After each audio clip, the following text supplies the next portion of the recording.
Welcome to another edition of Answers for the Family. I'm your host, Alan Cardoza, and for those of you that have been listening, sending in questions and comments, thank you so much. And please continue to help spread the word that each week this show will bring on special guests that can inspire, educate, and in some cases entertain, while bringing answers and options to making our lives happier, healthier, and more successful.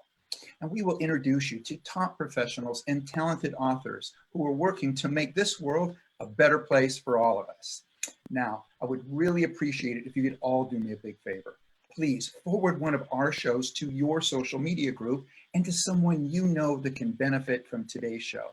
This is one powerful way that we together can make a positive difference in the world.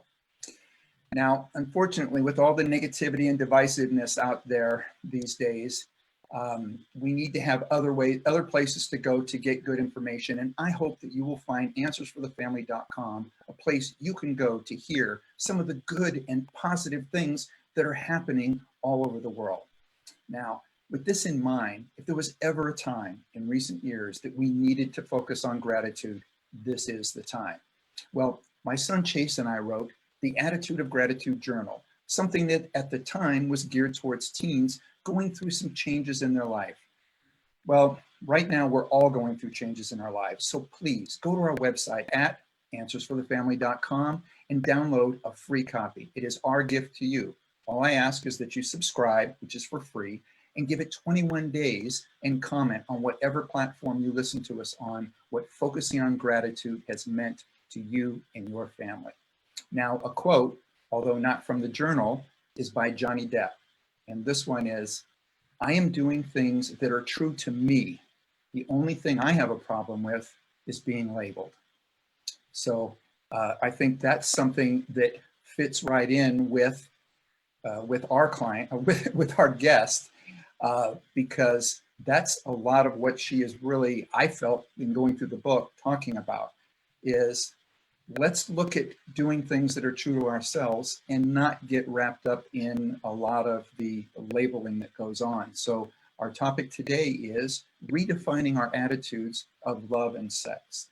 Our guest, Dr. Kelly Knopp, is a social psychologist, professor, futurist, author, and talk show personality who has electrified the transformational media world with her unique focus on the intersection of psychology, consciousness, and human sexuality. Now, a research psychologist and millennial disruptor with a commitment to exploring the leading edge of psychology and technology, she wrote her first book, Teaching Psychology Online, in 2013. Her new book, Sex Positive, epitomizes her desire to empower sexual freedom, inspire healing, and improve people's relationships by fusing cutting-edge scientific findings with Eastern philosophies and her own deeply personal insights. Kelly, welcome to Answers for the Family. Thank you so much for having me. And I couldn't agree more about the attitude of gratitude. Well, thank you. And that is something we've really tried to focus on with this show. You know, there's so much science out there that really talks about, you know, how negativity goes into our brain, and in some cases is somewhere between 7 and 10 times more powerful at staying with us. So I feel that people like yourself and I, we have to work that much harder to provide enough positive things for people to think about and focus on, so that we can offset some of the other stuff that's being planted out there. And there's so much of it, especially lately. You know, when I wrote Sex Positive, it came out in February 2020.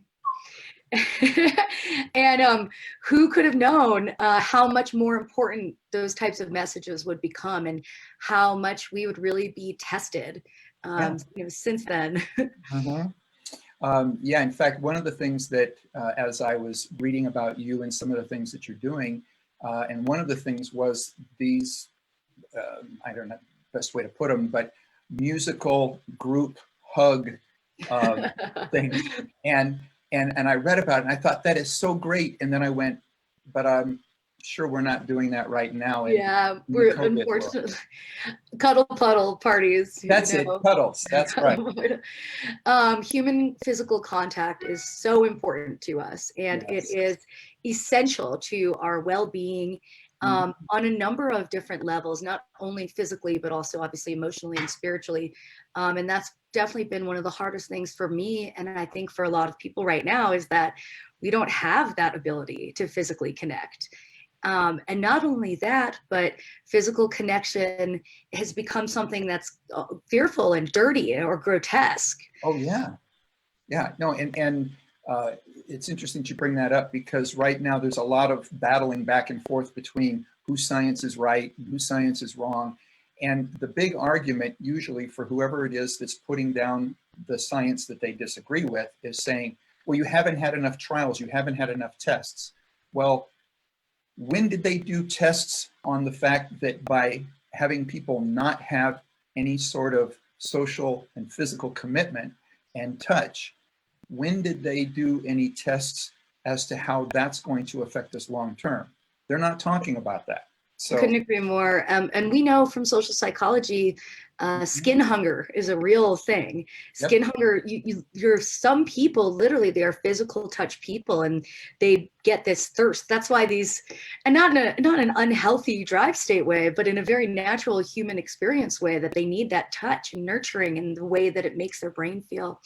That's why these cuddle puddle parties were so successful, because it's not sexual, it's about touch.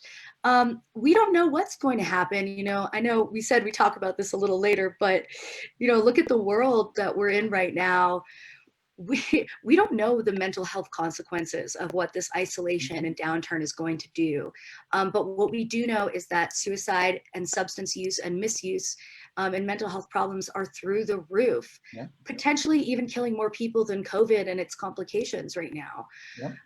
And there isn't a dialogue about this. And I feel that it's incredibly important that we talk about mental health, that we are able to express the ways in which the isolation is affecting us. So we're not alone, and we need to be heard about this topic right now.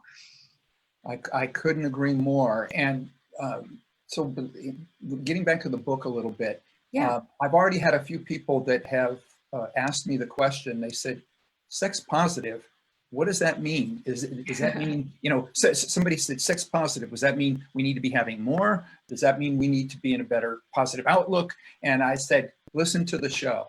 I'll ask the question. So let me ask you. So to you, what does it mean when you say sex positive? It's such a great question. It's not about having more sex or having lots of sex. It's about having a healthy sexual relationship with yourself and any of the partners in your life. So this is not about just being sex crazed, and people often use, oh, you're sex positive, well, you should have sex with me, and it becomes coercive, which again is the opposite. Sex positive is about honesty, trust, consent, and it's what we need in the world right now, recovering from and still going through the Me Too movement and all of this other stuff that's the Catholic Church and pedophilia and all this horrible sexual stuff that has come out that's very traumatic and triggering. And this is a way of creating a new dialogue about what is right. And it's not about morality or, say, religious teachings about what is right or wrong. It's about your own individual morality for yourself and what feels right for you. As long as everything is consenting and there's no coercion, you should be able to have sex as much as you want or as little as you want without being shamed or judged by our culture and by our society. And well, you just brought up the Me Too movement. So how has the Me Too movement pushed sexual positivity further into the limelight in a positive way? It really has. It's created a space. Now, obviously, it's been very difficult and upsetting for many of us. So many people are survivors of sexual assault. So many that we don't even really have accurate statistics because so many assaults go unreported. But this is something that in the workshops I do, in the events I do, in the classes I used to teach as a professor of human sexuality, the majority of all of the people have been sexually assaulted in some way or had attempted sexual assaults or close to someone who's been assaulted. So this is very real for us. And it's something that's been wrapped up in shame and guilt and fear. So coming out of that and having a unified voice right now is something that I think is extremely important. We need that community, even if it's an online community. And what it's done is it's mobilized people to say, we're not going to stand for this anymore. This is not okay. And we're going to put this out there that there's no such thing as like consensual sex. All sex should be consensual, otherwise it's rape. And this is something that we're not like, we need to change the dialogue. And you look at our conditioning as a society the last, say, 2,000 years, and all through our literature, all through there's always been kind of this undercurrent of people not respecting consent. And that's what's changing right now. So even these Disney movies that I grew up with in the 80s, think about it like this. You have a princess who's asleep and strange men kissing her while she's asleep. That is not consent. Yeah. And that's what we're teaching our children. So it's ingrained in us almost to not respect that. So what's happened now with the Me Too movement is, I think it's a really positive thing, and it's been tough for a lot of people, but what it's done is it's brought visibility to this issue that you can be sex positive, but that means respecting yourself and respecting other people and their choices and their physical autonomy. Yep, I couldn't agree more. And you just touched on the concept of shame. And one of the questions that came in, and again, I want to take this time to thank those that take the time to send in questions. We really appreciate it. We do everything we can to make sure that we get to those. And this one touches on that subject. This one reads, my mother was very active in the, quote, free love movement of the 60s. She avoids the topic with us as if there is some shame attached to it. I have been fascinated by that period for many reasons, and I'm very curious about what similarities might exist then and now. I purchased your book for my mother and got one for me as well. I'm really looking forward to her opinions and some lively conversation about the subject. And this is from Benjamin in Arizona. Oh, thank you, Benjamin in Arizona. I appreciate that. I think there are a lot of similarities. And it's interesting because the movement in the 60s, there wasn't the same amount of risk and pressure associated with sexuality, right? It was before the HIV/AIDS crisis. It was a different time. Nowadays, there is absolutely still kind of like a free love movement, but I think that's only part of it, because part of now sex positivity now is that we have to be able to be more responsible and more active. So getting consent, this is something that, and not to go back to consent again, but it's so important. When let's say you're at a music festival, and I've done a lot of workshops about polyamory and open relationships at festivals. And of course, people are intoxicated, they're experimenting. And then what happens after the fact, right? What happens after? Well, I shouldn't have consented. I don't know if I actually wanted to do that. I was swept up in the moment. Or people who are on drugs or drinking can't give consent. And I know that psychedelics are kind of a part of the free love movement, or part of the way we consider the free love movement. But I think that what we're seeing now is that there are more people experimenting with open relationships. And I think that's probably what Benjamin is talking about a little bit. So when I say open relationships, polyamory is one type of an open relationship. So the difference is here that if you're in an open relationship, your other partner or partners know that you're also with other people and you can talk about it. Now, the extent to which you want to dive in and talk about it varies from person to person, but it's not cheating. So you're not in an open relationship. You're not polyamorous if you're just going behind your partner's back. That's just cheating. And obviously, we've seen the complete deterioration of the institution of marriage, just the huge amounts of cheating, huge amounts of divorce. And it has caused a lot of scientists, myself included, to think that perhaps, what if monogamy is a choice and is not necessarily the natural right way of doing things? And I have a long discussion in the book about this. And I strongly recommend the book Sex at Dawn as well. It really goes into kind of the study of human prehistory and how we've been in open, non-monogamous groups, egalitarian groups, to survive for our entire evolution as humans in 1,000 years. So if that's possible, then it's also possible some people might be inherently non-monogamous. So what we're seeing now is about 1 in 5 sexually active adults in America has experimented with non-monogamy. That's quite a lot. If you think about it, it's 20%. And I feel that the free love movement might have brought this into our consciousness, but this also might be something that has been maybe even in our evolutionary history for some of us. And I want to make it very clear, as part of being sex positive, that whether you're monogamous or non-monogamous, one's not better. It's not like, oh, because I am non-monogamous and I've been in a non-monogamous relationship for almost a decade. However, I don't think I'm better. I don't think it's more spiritual. That's another thing that we see a lot of kind of, well, I'm more spiritual because I practice non-attachment. So, and if you're monogamous and you're happily monogamous, that's also great. It's not a competition. It's not a judgment that one is necessarily better than the other. And I think it's really important to stop making these equivalencies when we're talking about sexuality and kind of allow people to make their choices and respect those choices. Well, and I also think it's important, if those are just now tuning in, if you missed the first part of what she was saying, is this is when both people agree to be monogamous. You can't have one that agrees and one that doesn't. Oh, you can. Just you can. say, well, there are definitely situations where you can have a partner who's polyamorous or non-monogamous with a partner who's monogamous, and they agree, I'm going to be monogamous to you, and you are going to be with other people, and that's how it works. This actually is more common than you might think. So it can work as long as there's honesty and communication. But and that was the point that I was making is that you pointed out that, if you are not being honest with that other person, then it's just cheating. Yeah.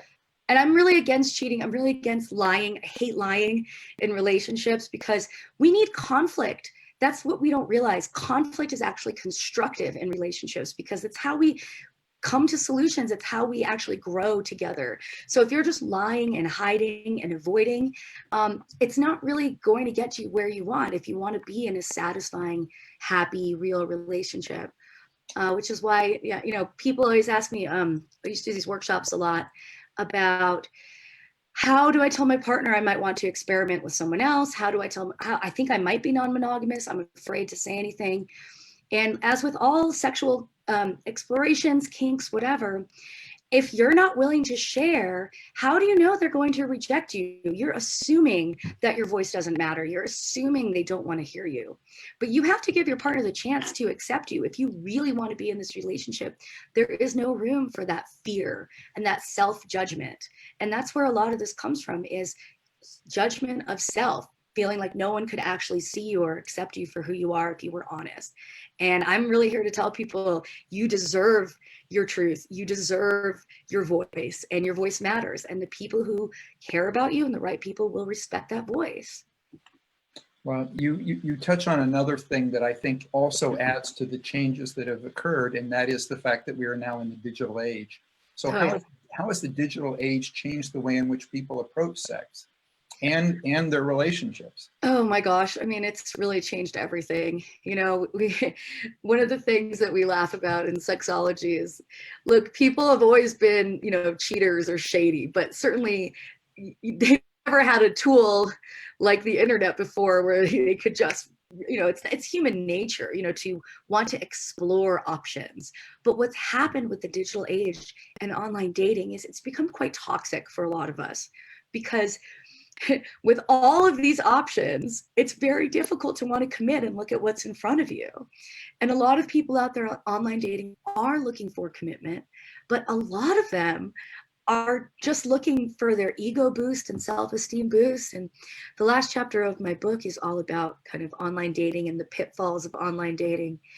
And one thing that we're seeing is, I think it was 13% of college students who were on Tinder were doing it for ego boost and entertainment. So you have like people who really want to find love mixed in with people who are literally just doing it out of boredom. And now, oh my gosh, in the last 6 months, right, you add in COVID reality to that. Yes. And, I've heard nothing but worse and worse stories lately about online dating and kind of what it's doing for people right now, that it's just, everyone's demanding, everyone's toxic. But again, there also are love stories, and it's not one size fits all. Well, but while we're on that subject, because I know you do touch on it in the book, let's talk about how that affects people's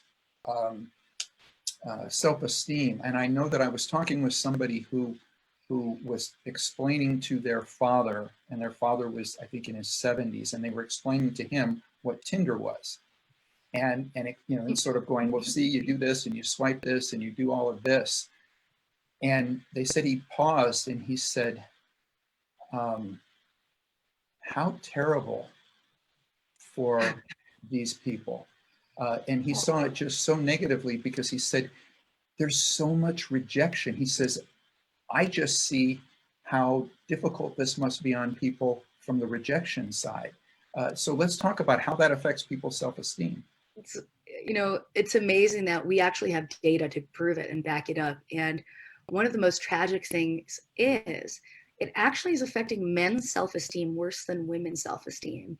University of Michigan did a survey and they found that people who used online dating, not only did they have lower self-esteem than people who didn't online date, but they also had higher levels of body shaming and higher levels of internalizing society's gender norms.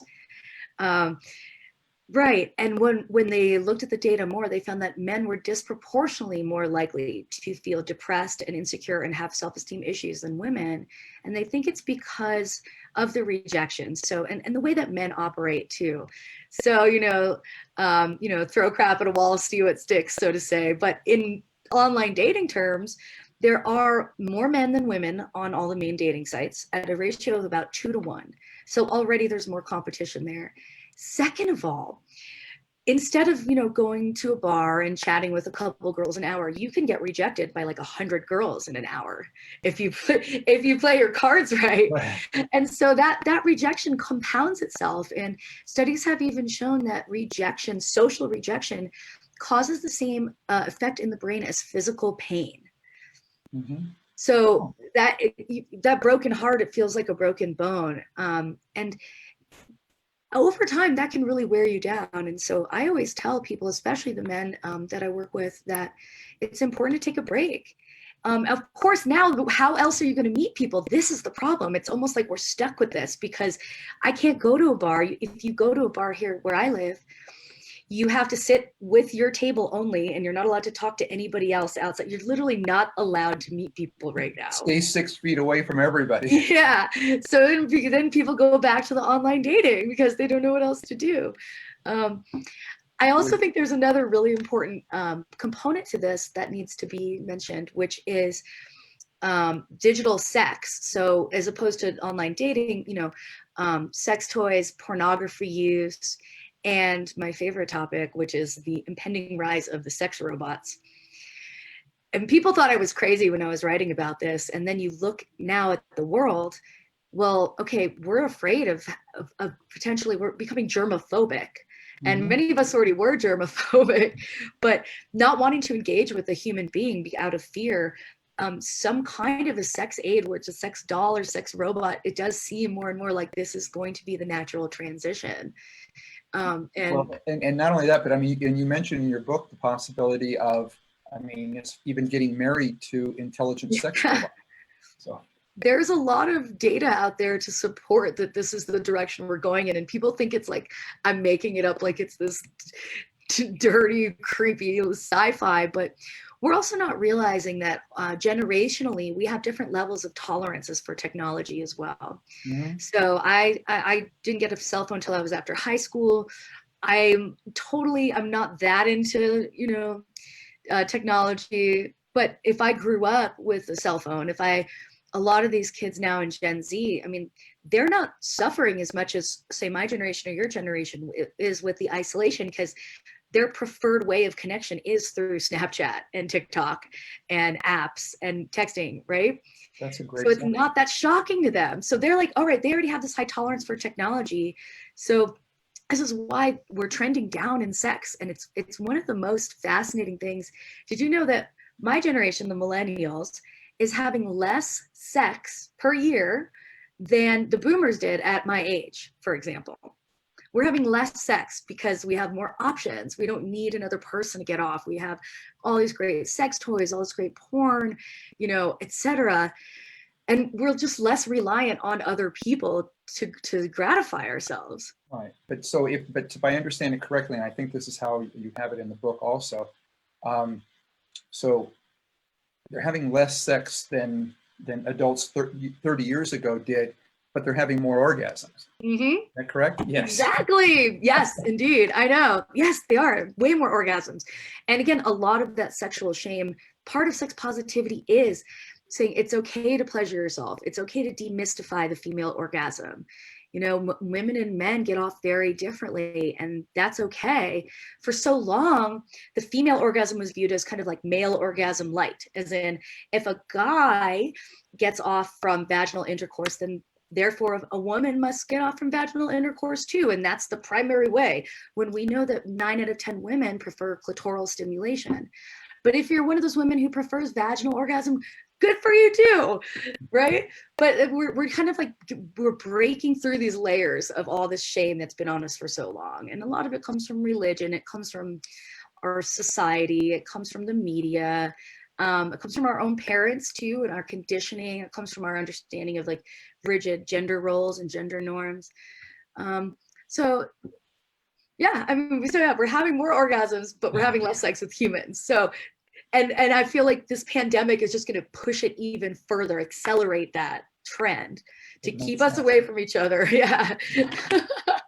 So now, as we're making this shift, how do you think that this is going to affect the meaning of love? Because there's so many people associate them together. Is there going to be a divide? How can we actually make love stronger? What do you think? I think I wish I knew. I think it could go either way, and it really depends on the individual and kind of where they're coming from and their intention and what they're putting in energetically into the relationship. I do have some fear, though, that the more isolated we become, the more dehumanizing and detached our understandings become, and the more I don't want to say selfish or narcissistic, but the more self-absorbed we become, because our needs start to matter more, because we're disconnected from everybody else. Like if I live in social isolation for the rest of my life, I'm not going to have that same level of empathy and compassion that I would. I'm just not, right? Because I'm becoming, it's a feedback loop, or cognitive bias, basically, where you start to believe, and we're already seeing it, you know, with politics and Facebook, right? Where people's own feedback loop, they only seek out information that supports how they already feel. And when something challenges it, they're very angry and they don't want to engage. So I could see this also being applied to our love relationships too, especially if we are falling in love with robots, because let's face it, I mean, it's who doesn't want to fall in love with a being created solely for their own pleasure that they can turn on or off with a button. You know, it's like it's potentially problematic for our abilities to express empathy, and seeing the toxicness, seeing how people use each other and ghost each other, seeing how mean people are to complete strangers on the internet because they're fearful themselves and they want to lash out.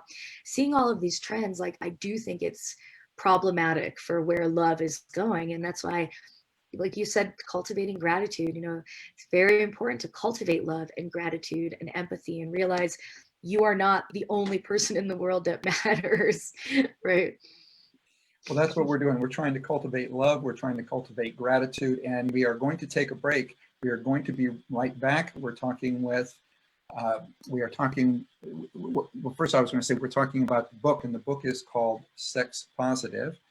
And we are talking with Dr. Neff, who has written a book that really opens some people's eyes. So if you are sitting behind a desk and you're not in your car, and if you want to go ahead and bring that up, just quickly Google Sex Positive, and you will bring up Dr. Kelly Knopp, and you will see what it is that we're talking about.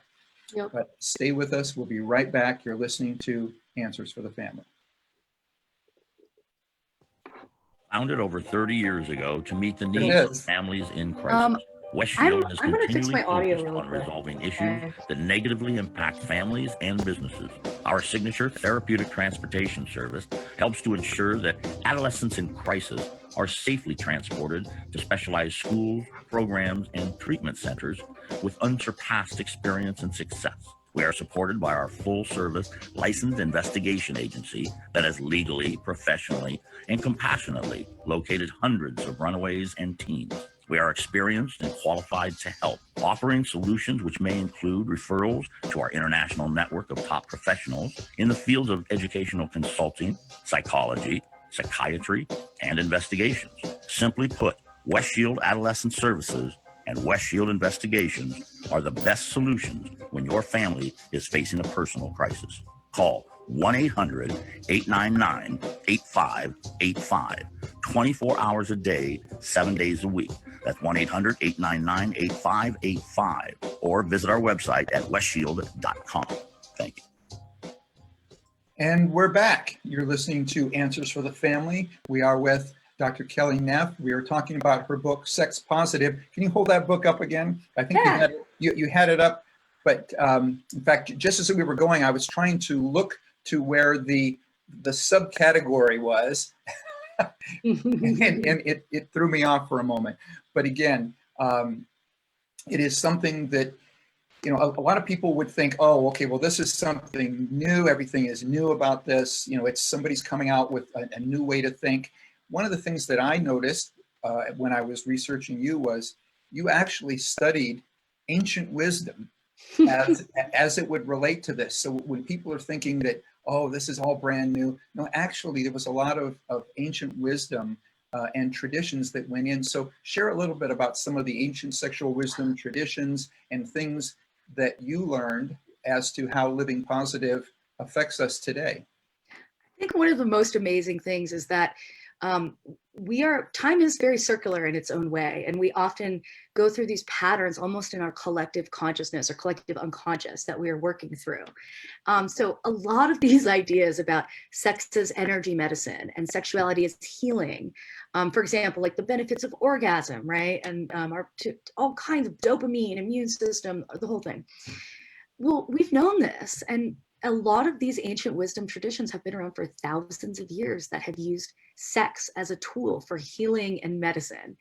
And part of my own journey has been learning about that and kind of opening myself up to that. I mean, I even have my chakras here on my arm, which is the human energy body, as a reminder to like meditate, and as a reminder that this is real, or it has felt real for me, because a lot of people are like, I don't believe in that, and that's fine. But the ancient wisdom traditions, I'm thinking like Taoism and Tantra, and the white tigresses is my favorite of all of these histories. And again, it's anecdotal, but it's this idea. So Taoism has been about using the balance of masculine and feminine. And I don't mean gender wise, I mean energetically. We all have masculine and feminine, yin and yang elements in our body. And it's about creating a union with them, both within your body and within yourself and your partner or partners. And they've taken it one step further. Now, for Taoism, it was more focused on the male practices. So ejaculatory frequency, for example, that they believed that his men's energy and potency was actually in his ejaculate, and he had to restrain that ejaculate. By letting it out all the time, it actually decreased his virility. And then you have on the other side, you have the women that are trying to extract it for their own life-saving benefits and virility.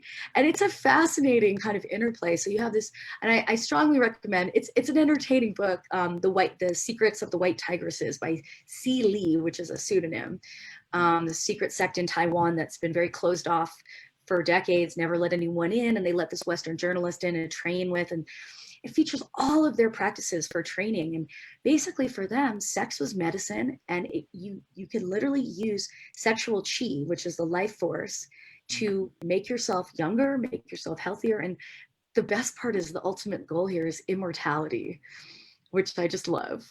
So a lot of this has been around. And then you have the Kodoshka on the Native American side, which was, again, all about the wheels, or the chulas, or the chakras, basically.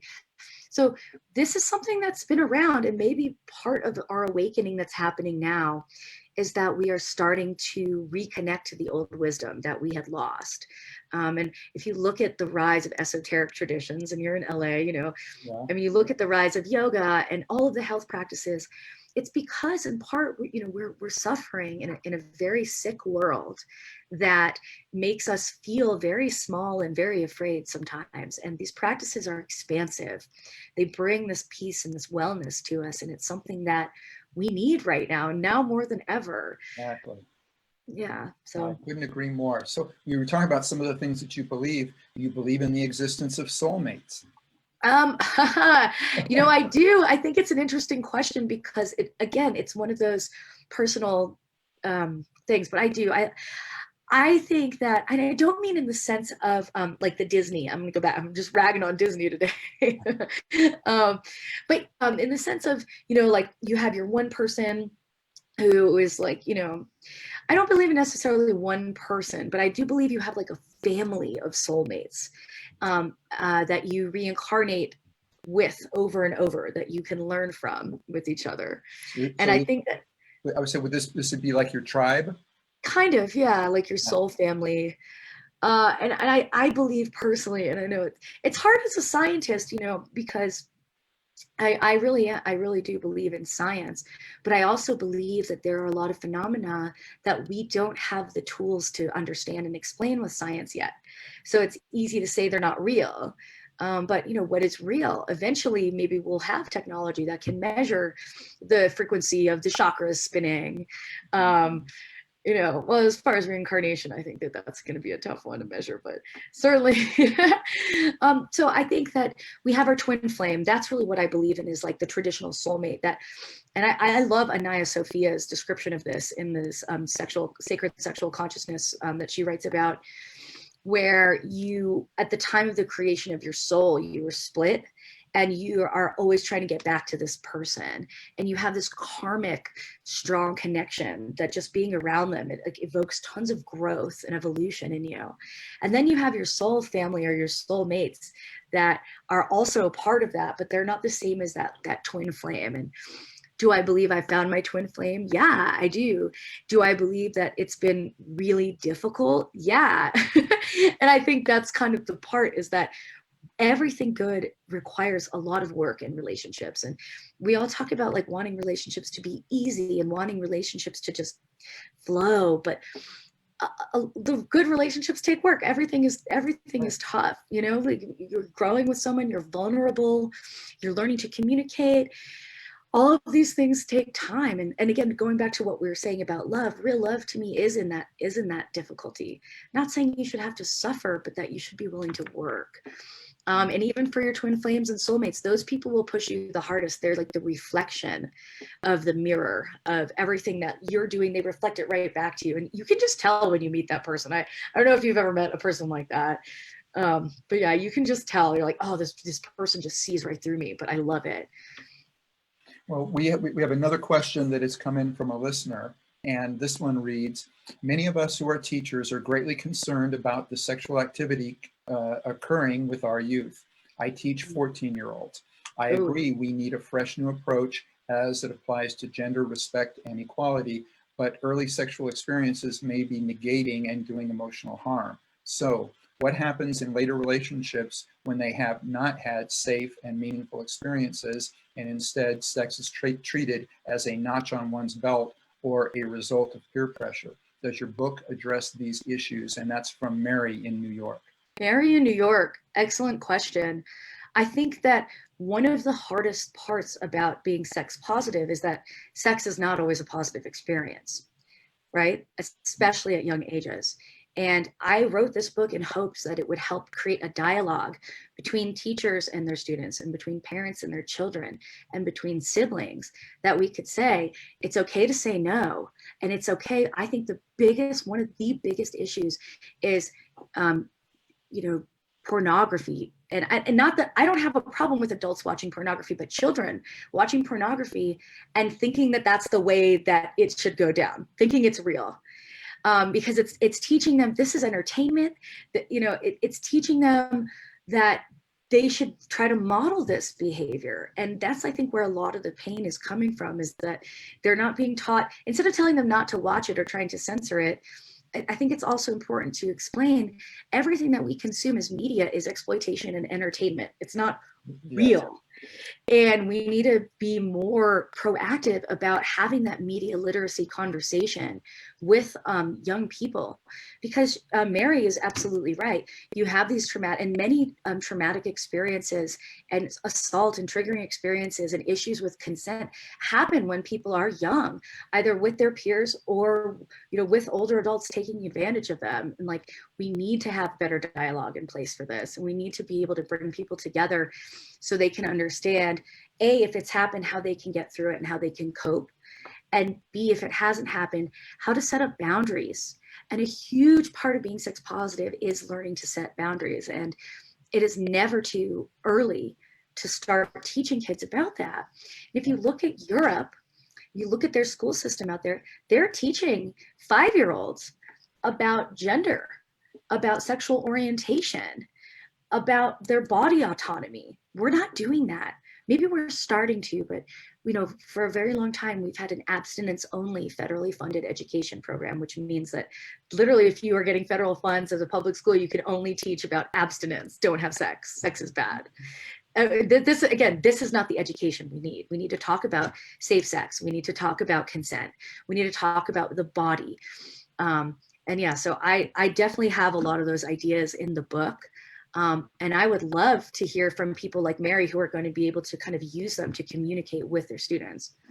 Well, and you just mentioned in regards to sexual trauma, and for those that are new to the show or that don't know my background, as a detective, one of the things we do is we return runaways, and many of which have been exploited. They've been. Well, this could not be more relevant right now. Well, exactly, and that's the other thing. With everybody's worried about COVID and stuff, what they don't realize is right now sexual exploitation is at a record high. There is so much more of this going on right now. But one of the things that you talk about in the book is healing sexual trauma. Share a little bit about that process that may be helpful for somebody out there who knows someone who is going through it right now. Oh, it's such an important topic. And again, it's so triggering and tough to talk about a lot of the time, but we need to. Yeah. For me, healing from sexual trauma is something that I also had to go through myself. And based on my experiences with my body and illness and all kinds of things that happened to me, I realized that I had to actually recognize that I had trauma. One of the most important things that we fail to realize about survivors of sexual assault and sexual trauma is that most of them underplay dramatically the trauma. Oh, well, it wasn't this bad. It could have been a lot worse. This didn't happen. That didn't happen. They internalize a lot of those attitudes about society blaming them, because victim blaming is still absolutely massive in rape culture, and we still are seeing the echoes of that rape culture throughout. So recognizing the trauma. So I detail my steps in the book. And the first step is actually admitting to yourself that this happened. And it doesn't have to just be sexual assault. It could be someone making fun of your genitals in the shower when you were a kid, and that traumatized you. Now you hate your body. It could be, feeling like you have gender dysphoria, like you're born in the wrong body, and it's caused you a great amount of conflict and you haven't been able to talk about it. There's so many different ways that we're all kind of traumatized about sex. And it's because we have not had healthy channels for communication, and we've been afraid, and we've been shamed, and we've been judged. And we have to be able to release that. The other thing that I think is really important when it comes to healing sexual trauma is recognizing your triggers and recognizing your safe spaces and your unsafe spaces, because PTSD from trauma can pop up at any time seemingly innocuously. There can be a trigger from one event that can create a flashback of that same trauma. So recognizing them and kind of working through them so that eventually that list will get smaller. That list of the triggers will get smaller because you're acknowledging them. And then, this is a long process, but we have to be able to connect with our unconscious patterning. So it's not enough to just go through our conscious minds. We actually have to go deeper, because a lot of these get ingrained into our brains. And I talk about a lot of different methods for that in the book. There's so many ways of doing it. And then finally, too, you have to change the dialogue in your head. You didn't deserve what happened to you. You are not a failure. You are not a bad human being. We have this ability to beat the crap out of ourselves. Mm-hmm. And we are our own worst critics. And it's so simple. And I know you've probably heard it before, but I swear, if you were to talk to your best friend or your loved ones the way you talk to yourself, would they even like you as a friend? Yeah. And it's a conscious choice of self-love and self-care to say, I am worth it. I am a good person. I am enough. I don't deserve this. It's just so easy to go back and start beating the crap out of ourselves. So I talk about some exercises in the book that I have done, that I do with the people that I work with and that I care about, that have helped me kind of break free of a lot of that negative self-talk and self-limiting beliefs about who I am and what I'm capable of, and if I'm allowed to be happy. And we are all allowed to be happy. Yes. Couldn't agree more. The book is Sex Positive, and for everybody out there, it's available at Amazon, at Barnes & Noble, or wherever it is that you buy it, and it should come up on the screen right now. Yep, and the best part about it is, for those of you who are a little extra, like me, you get to wave around this book that says sex in really big, bright red, white letters, and that's always fun for, when you're out in public during COVID, especially. Yeah, and for you guys out there, that doesn't mean that you can go get the book and walk around with it and show it around and then ask questions like, are you sex positive? Can you get it? Exactly. It's not what it's there for. No, it's not. Now, for those that would like to get a hold of you, what is the best way they can do that? Absolutely. Okay, well, I made a little website for the book. It's just sexpositivebook.com. And then if you're curious about my other content and my shows and podcasts, my show is called Lucid Planet Radio. I've been doing it for years. It's on SoundCloud, and it's on Apple, I think, and Speaker and Stitcher. Stitcher? Spreaker and Stitcher. There you go. You go. And you can go to my website for that, which is just thelucidplanet.com. And that has all of my blog posts. And I like to interview people that inspire me and that are, changing the consciousness of the world, and explore those types of ideas. So that's what I do. And then also on Facebook and Twitter and Instagram, just Dr. Kelly Neff, DrKellyNeff. There you go. And if you're driving out there and you're not able to write that stuff down, when you go to the Answers for the Family site, we will have all of this stuff there for you.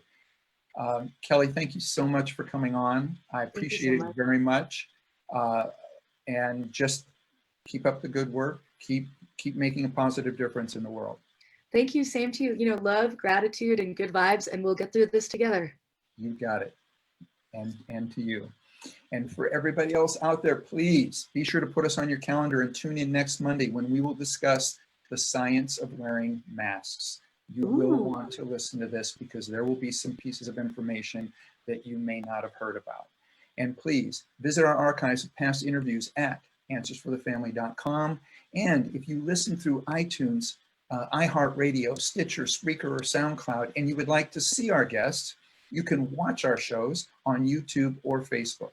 And if you like what you hear, please leave a comment or review. It will help us reach more people, and I want you to know we greatly appreciate it. So for everybody out there, be safe, be kind, be good humans, and be with us again next week on Answers for the Family.